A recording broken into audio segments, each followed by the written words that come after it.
Tak ako každý rok, aj v roku 2009 sa za pekného letného počasia konal na kurtoch volejbalového klubu v Liptovskom Hrádku už tradičný 43. ročník turnaja o pohár Slovenského národného povstania vo volejbale mladších žiačok, starších žiačok a junioriek, a to s medzinárodnou účasťou.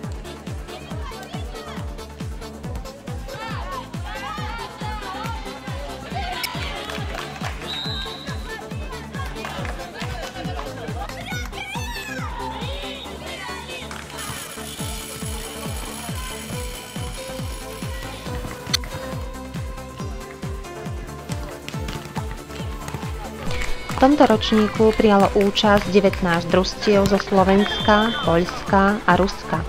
Hralo sa na 4 kurtoch podľa platných volejbalových pravidiel na 2 vyhrané sety.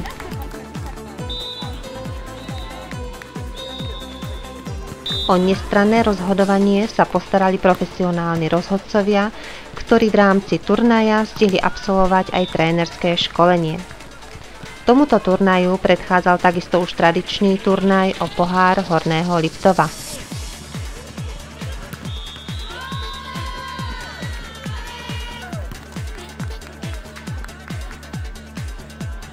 Obidva tieto turnaje v Liptovskom Hrádku patria k jedným z najväčších turnajov organizovaných na Slovensku. Turnaj Horného Liptova bol bohužiaľ poznamenaný nedostatkom finančných prostriedkov, preto musela byť zrušená účasť niektorých kategórií. Dúfame, že v ďalších ročníkoch problémy podobného charakteru naše turnaje obídu.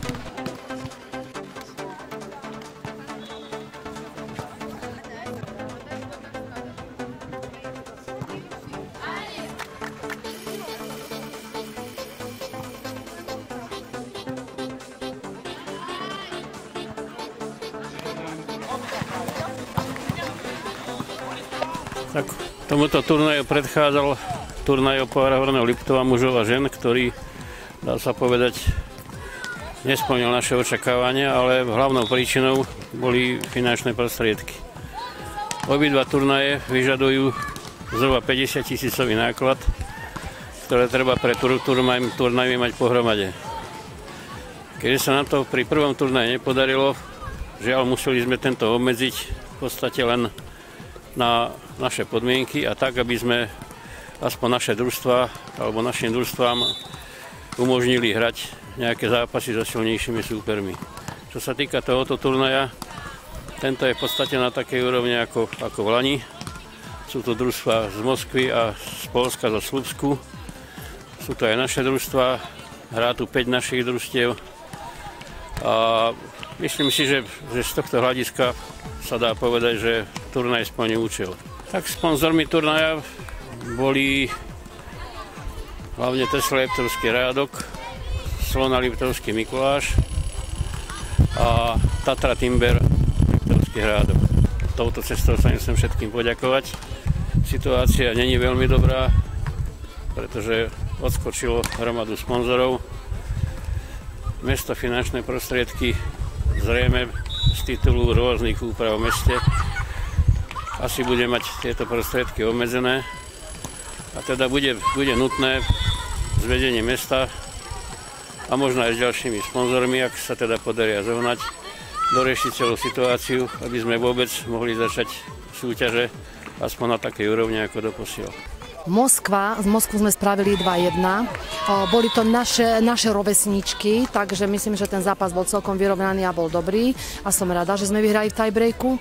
A Polky zo Slupska sú staršie dievčatá, sú tam aj ženy, ktoré my sme vlastne dovolili na turnaji, aby hrali, aby sme mali vyššiu konkurenciu. Sme s nimi prehrali, ale myslím si, že boli celkom dobré momenty a som spokojná. Dievčatá som si rozdelila do 2 skupín, takže aby všetky hrali, tak sme štartovali vlastne Liptovský Hrádok A a B a s Bčkom som bola tiež spokojná. Sú to vysoké dievčatá, narodené roku 95. Neboli sme všetky tieto dievčatá, lebo táto kategória je ešte dosť závislá na rodičoch a nie každý rodič pochopí, že je dobre, aby tie dievčatá v tom auguste trénovali a hrali, takže neboli sme kompletní.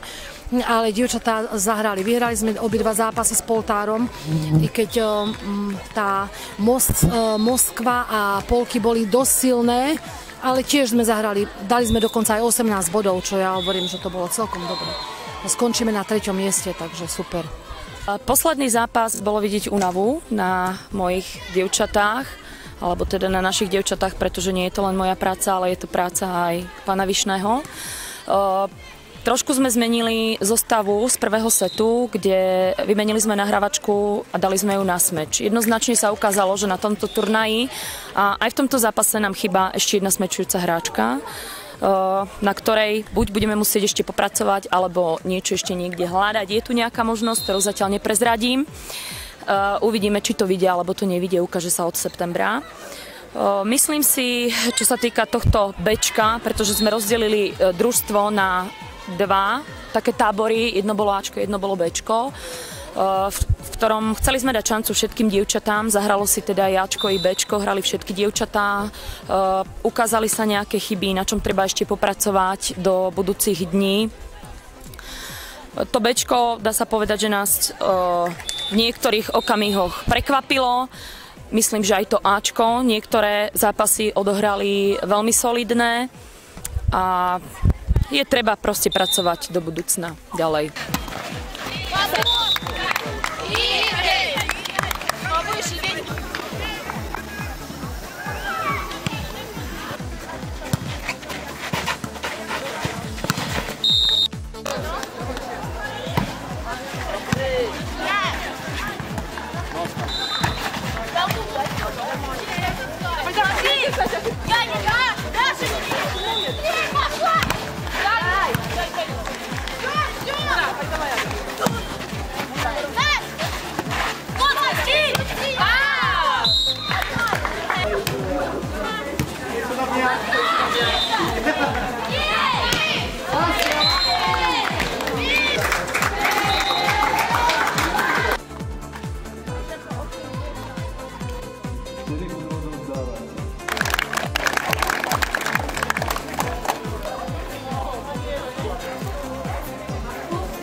Víťazom turnaja o pohár Slovenského národného povstania v kategórii juniorky sa stali hráčky Čárny Slups z Poľsko. Pekné druhé miesto obsadili naše juniorky z volejbalového klubu SKM Liptovský Hrádok a ako tretie skončili dievčatá z Olympu Moskva z Ruska. Gratulujeme a už teraz sa tešíme na ďalší ročník volejbalového turnaja a na kvalitný športový zážitok všetkých zúčastnených družstiev.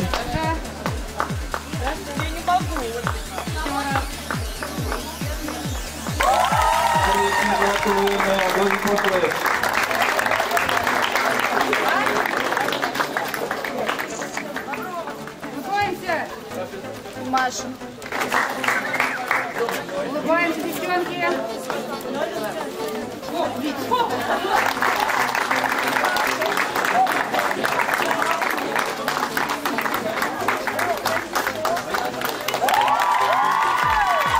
Gratulujeme, veľmi potlesk.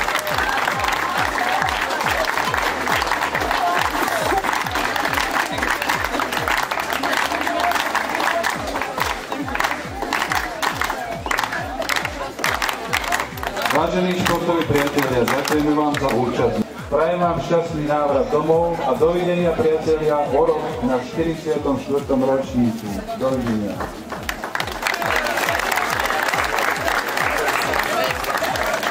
Myslím si, že turnaj splnil očakávanie.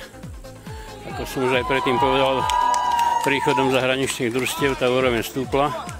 Čo sa týka našich družstiev, sme spokojní.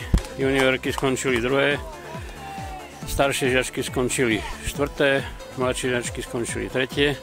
Plus sme tam mali ďalšie družstva, B družstva. kvôli tomu, aby si zahrali aj ostatné hráčky, ktoré inak možno sedia na lavičke alebo sú v podstate náhradničky. A tento turnaj využívame práve na to, aby všetky hráčky, ktoré máme v príprave, aby si zahrali. Takže po tejto stránke si myslím, že turnaj splnil pre nás očakávanie.